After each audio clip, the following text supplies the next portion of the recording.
Selamat datang di diskursus kita. Oke, hari ini kita bakal ngobrolin soal fenomena gerhana bulan nih, ya.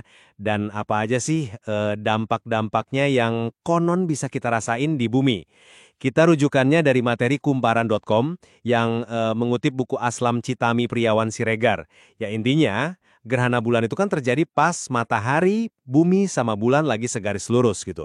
Nah, pertanyaan utamanya nih, seberapa signifikansi dampak-dampak yang sering disebut-sebut itu? Mulai dari katakanlah pasang surut air laut, sampai efek ke makhluk hidup. Apa semuanya itu beneran hubungan sebab akibat langsung? Atau jangan-jangan ada yang sifatnya lebih ke interpretasi aja atau kebetulan terjadi barengan? Saya di sini akan coba menguraikan bukti-bukti kalau gerhana bulan itu ya memang punya dampak yang nyata dan bisa diukur. Sementara saya mungkin akan lebih ngajak buat melihatnya lebih kritis ya. Mempertanyakan seberapa kuat sih hubungan sebab akibat langsungnya. Dan sepenting apa signifikansinya beberapa dampak yang disebutin tadi. Ya kalau kita lihat materi sumbernya kan dijelasin tuh beberapa dampak yang cukup nyata dari gerhana bulan. Yang paling kelihatan secara fisik itu ya jelas pasang air laut. Bisa jadi lebih tinggi dari biasanya. Ini kan ya logis lah karena posisi matahari, bumi, bulan lagi segaris jadi tarikan gravitasinya maksimal. Terus gerhana juga ngasih kita kesempatan langka buat ngelihat korona matahari, lapisan luarnya itu. Sumbernya juga nyebutin soal warna bulan pas gerhana. Katanya bisa jadi petunjuk tingkat polusi udara. Makin merah katanya nih ya, polusinya diduga makin pekat. Bahkan ada disebut juga indikasi pengaruh ke ritme jantung manusia dan peningkatan populasi beberapa jenis nyamuk kayak Aedes atau Anopheles. Ini semua kan nunjukin ya ada semacam koneksi gitu antara kejadian di langit sama kondisi di bumi kita. Oke. Kalau soal yang dasar-dasar sih saya sepakat ya. Kayak pasang naik itu ya memang terkait gravitasi karena posisi segaris tadi. Itu kan fisika dasar ya, mirip-mirip lah sama pas bulan baru atau purnama. Terus soal corona bisa kelihatan ya itu juga jelas, karena cahaya utama mataharinya ketutupan. Itu lebih ke keuntungan observasi sih. Tapi nah ini saya mulai agak gimana ya, agak skeptis gitu. Kalau kita udah ngomongin dampak langsung ke katakanlah ritme jantung manusia, atau populasi nyamuk yang tiba-tiba naik signifikan hanya gara-gara gerhana bulan, itu mekanismenya gimana?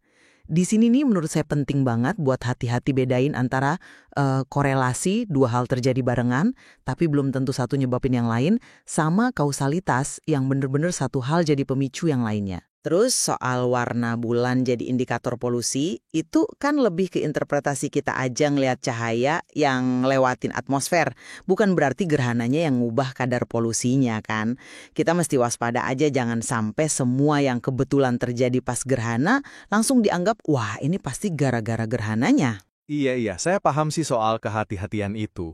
Tapi coba kita fokus dulu ke dampak fisik yang jelas ya. Pasang naik yang lebih tinggi itu kan konsekuensi langsung dari hukum gravitasi Newton ya kan? Saat konfigurasi matahari, bumi bulan pas kayak gitu. Itu nyata. Sama kayak kesempatan ngelihat corona. Itu juga fakta observasi yang dimungkinkan oleh kondisi gerhana. Dua-duanya konkret lah. Betul. Dasar fisikanya nggak saya sanggah. Pertanyaan saya lebih ke signifikansinya gitu. Apa kenaikan pasang pas gerhana itu beda banget gitu dibanding pasang waktu purnama biasa? Materi kita kan nggak sampai merinci ya seberapa besar bedanya. Terus soal corona, ya setuju, itu keuntungan buat ngamat-ngamatin. Tapi bukan berarti gerhananya itu sendiri menyebabkan perubahan fisik di bumi atau di matahari. Cuma kondisi pandangan kita aja yang jadi beda kan? Oke. Soal signifikansi mungkin bisa jadi perdebatan lain ya.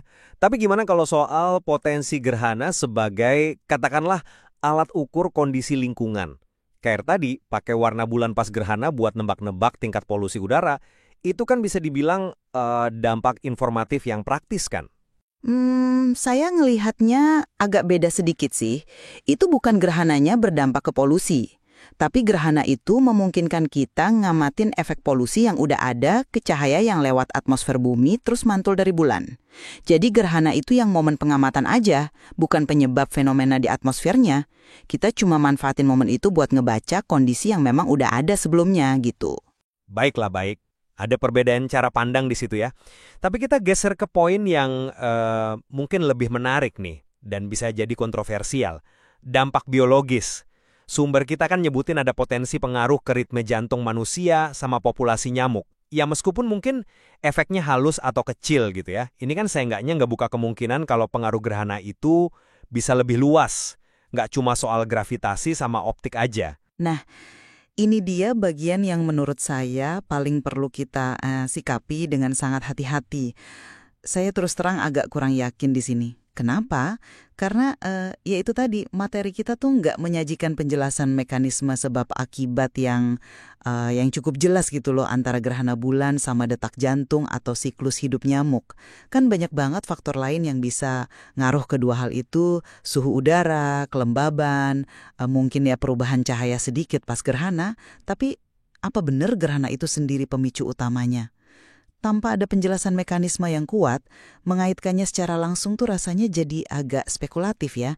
Klaim biologis kayak gini tuh butuh standar bukti ilmiah yang lebih tinggi sih daripada sekedar observasi kalau kejadiannya barengan. Ya, dari diskusi kita ini jadi kelihatan ya kalau gerhana bulan itu memang punya konsekuensi yang bisa kita amati di bumi. Entah itu lewat gravitasi yang ngaruh ke pasang laut, atau kondisi cahaya yang bikin kita bisa ngelihat hal unik kayak corona. Ini sih negasin kalau memang ada interaksi antara langit dan bumi kita. Saya setuju kok ada interaksi. Dampak fisika kayak pasang yang mungkin sedikit berubah atau corona jadi bisa dilihat, itu jelas terkait. Tapi ya, dari obrolan kita ini jadi makin jelas juga kalau kita kayaknya harus lebih berhati-hati ya buat langsung nyimpulin ada dampak biologis yang langsung dan signifikan, kayak ke ritme jantung atau nyamuk tadi.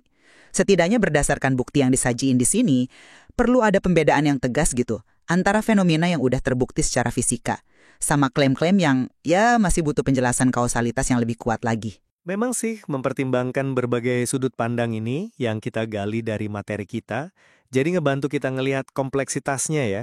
Ada dampak yang oke, ini pasti, ada yang sifatnya lebih ke peluang observasi, dan ada juga klaim-klaim yang kayaknya masih butuh penelitian lebih jauh lagi. Betul sekali.